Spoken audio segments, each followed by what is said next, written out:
booktubers, it's the Hufflepuffle here, and today I'm going to be doing a Lady Midnight book talk. So, today I'm going to be talking about Lady Midnight, which is Cassandra Clare's latest novel, and if you haven't read it yet, don't worry, there will be a non-spoilery section of the review first, and then I'm going to go into the spoilery section.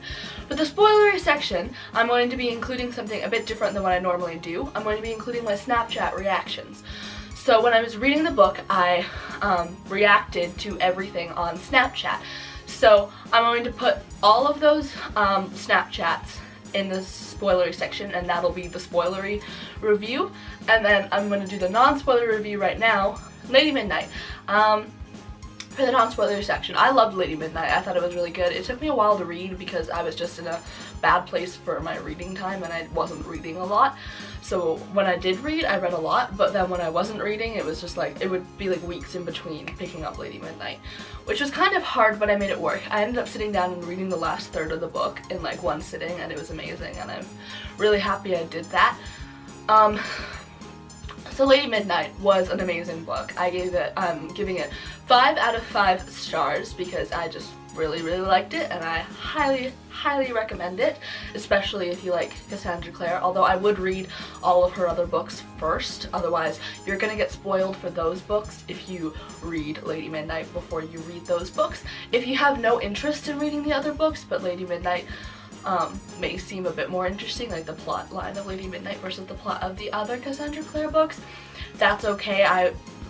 You can read it without having read the other books, but I highly recommend reading the rest of Cassandra Clare's Shadowhunter books before you read Lady Midnight.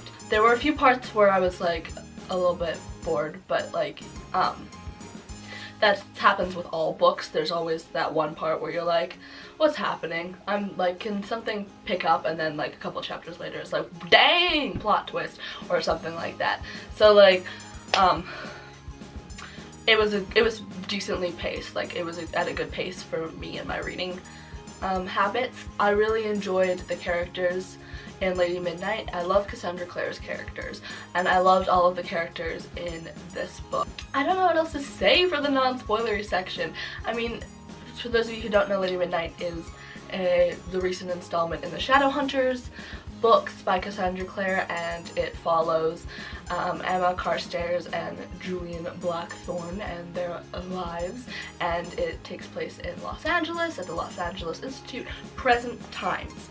So it's like 2015 era, like it's like real present, because the Moral Illustrations takes place in like 2008 or 2009 or something, and then obviously the Infernal Devices takes place in Victorian England, so that's a little bit in the past. There's lots of references to the other series in Lady Midnight, which I really appreciated. If you're someone who criticized her for writing more in the Shadowhunter world, or you think you might get tired of the Shadowhunter world if you read Lady Midnight, no, you will not. It is a completely different story, and it's an amazing story, and I love every bit of it. It was a really well written book, and Cassandra Clare's books just get better and better and better. I think my favorite is still Clockwork Princess, but Lady Midnight is probably coming in second or third out of my favorite Cassandra Clare books.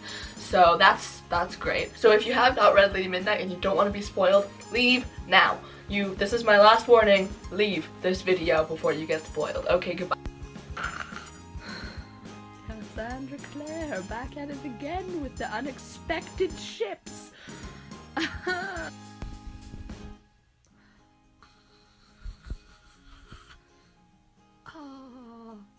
Oh, so cute.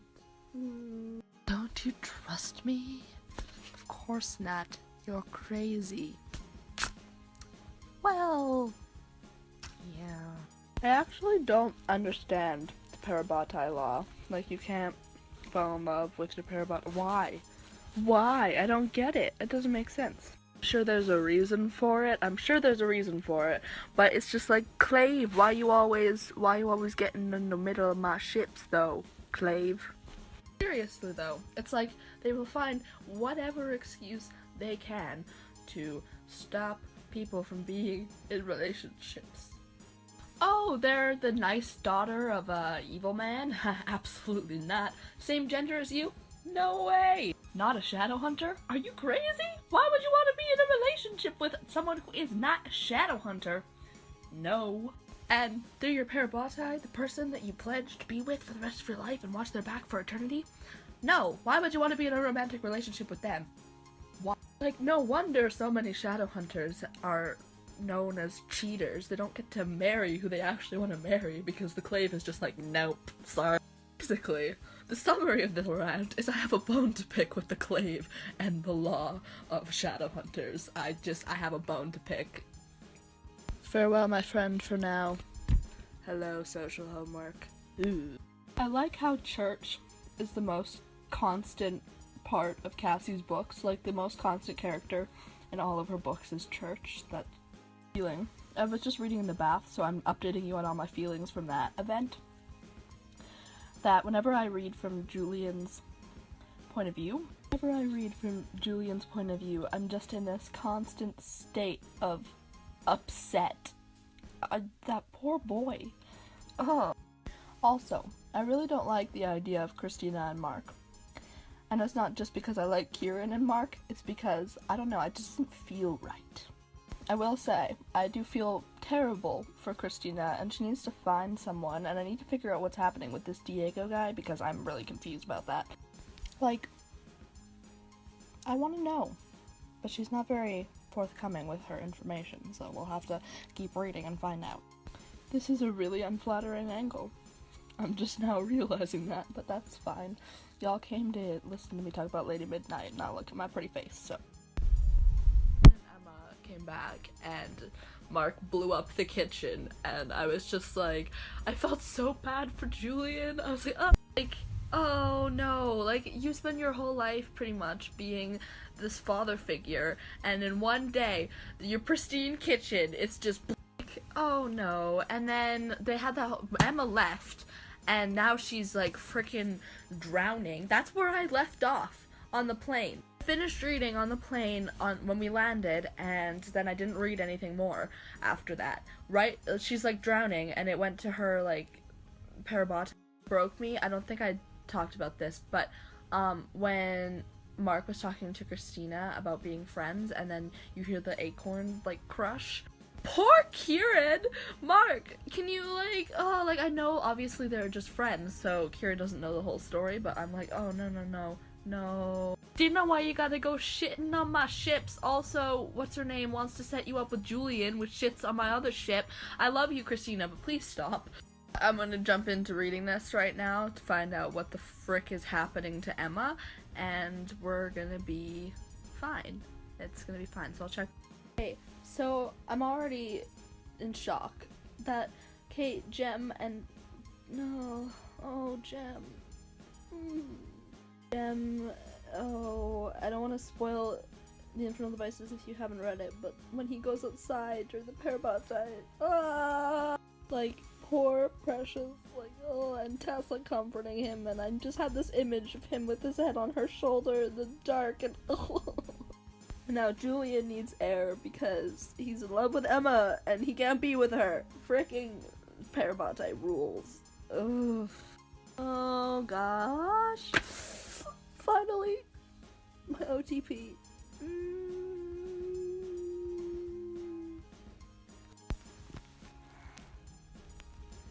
Now they're being stubborn again.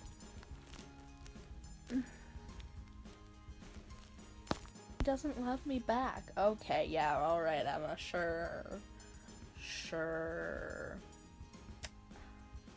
Plot twist? The archer guy is Diego? What? I did not expect that. When she said boy, my first thought was that the little boy, who's like 13, Johnny Rook's son. But no, it's Diego! Ah! I'm really suspicious of Diana. Like, why does she keep leaving? Where is she going? And what is she doing? Part of me thinks she's the necromancer, but then the other part of me is like, I don't think so, but we'll see what happens. Don't tell me. No spoilers. Constant referring of Diego as perfect Diego just makes me so amused. I just love it so much. It's perfect. Jesus Christ, where'd you learn how to drive? Nobody asked for your commentary. I don't want to die on the Pacific Coast Highway. Oh, I'm sorry. Is there another highway you'd like to die on? Because we can arrange that. I'm so amused. Yes. Holy. Yes. Slay Malcolm. I like him. He's cool. What's this thing where they get their hands cut off? Like, that's weird, and I want to know why the hell they do that. What does Julian need to tell them? Who really runs the Institute?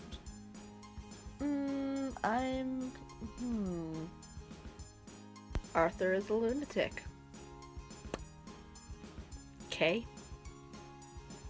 Makes sense. Now that I know everything about Perfect Diego and Jamie, like, oh, poor Diego, oh.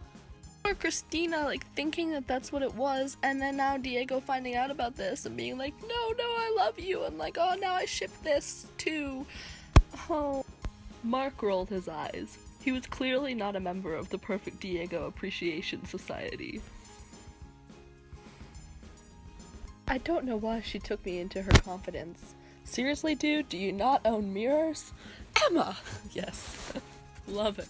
I love you. Swooning over Perfect Diego is amusing me greatly, and I feel like if I was in this institute, I would be Drew, just like, oh my gosh, it's Lady Midnight. I understand the title now. Oh, that's so interesting. It's a children's story. It kind of reminds me of the Deathly Hallows story in Harry Potter, how it's like this children's story ends up being really helpful. But Tavi is adorable, and the way he was like, I helped, right? And then Julian was like, I think you solved it, and he was just like, yay! And I'm like, aw. Uh-oh. Gwen is here. Gwen, I don't know how to pronounce it, but he's here.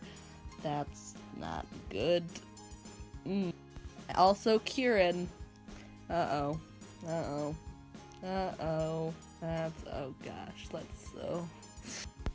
right? I love him, but seriously. Also, stop just randomly making out with Emma and then not telling her that you love her. Can you please stop doing this is not good. Not good. As cute as all the paintings are, it's kind of creepy. I mean, it's not creepy.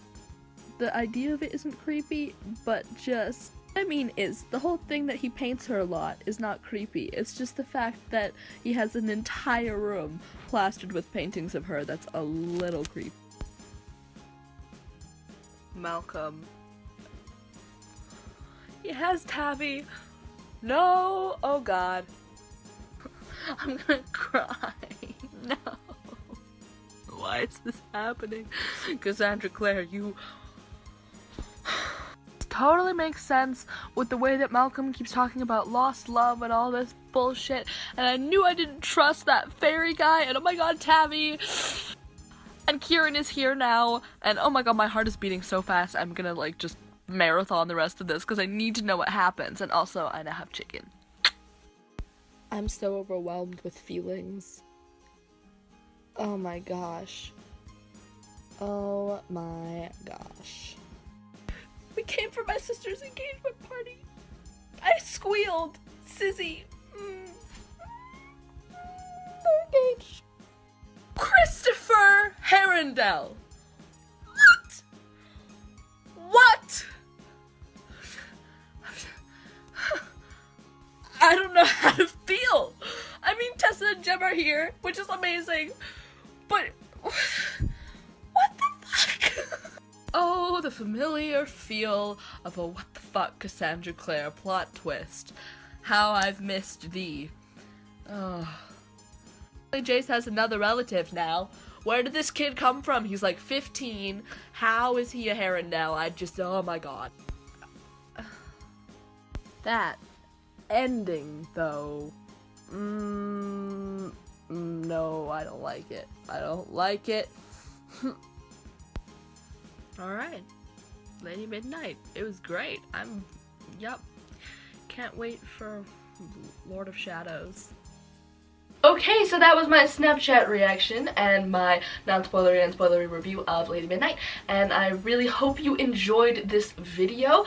Comment down below if you have read Lady Midnight. I hope you have, because it's been the spoilery section. Comment below what your favorite part was. Make sure to put a spoiler warning so no one gets spoiled while reading the comments.